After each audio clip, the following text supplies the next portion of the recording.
State versus William Stanley and Benjamin Shirley, and all the credit goes to the narcotics officers.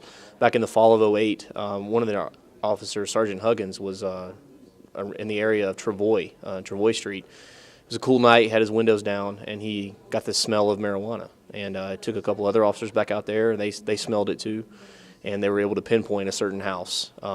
They checked the power records. The power was running at 3 times the average, which indicates power consumption for marijuana growing. Got a search warrant, went in, found a massive marijuana grow there, and they found evidence in that house which led them to 2 other houses here in Pahrump, a house on Idlewild and a house on McMurray. And they got search warrants for those 2 houses, and same thing, big massive marijuana grow in each house. And through evidence and DNA, we were able to link all 3 of those houses to William Stanley and Benjamin Shirley. And today was supposed to be their jury trial, and they ended up pleading guilty.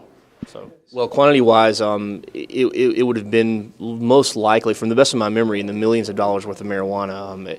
I think it's each plant produces 2 to 3 pounds of marijuana, and then in each house had hundreds of plants.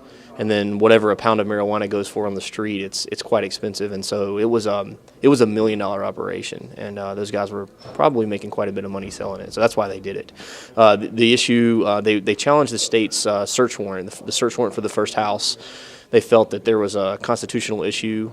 They filed a motion to suppress the evidence, but the judge sided with the state. He agreed that it was a constitutional search, a valid search. Their rights were not violated, and so they pled guilty.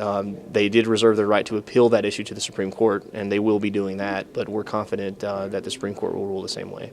And that was Judge Bonaventure who came out from Las Vegas, is that correct? Yes, visiting Judge Bonaventure, senior judge, sitting in for the late Judge Davis, and he's been doing that on quite a bit of Judge Davis's cases, and he does a good job. Very good. Now, where does this go from here?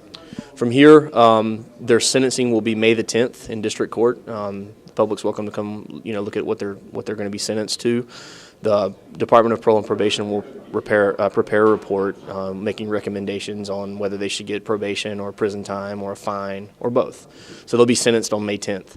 And then after that, they'll have a certain amount of time. I think they have to file their notice within 30 days to appeal it to the Supreme Court.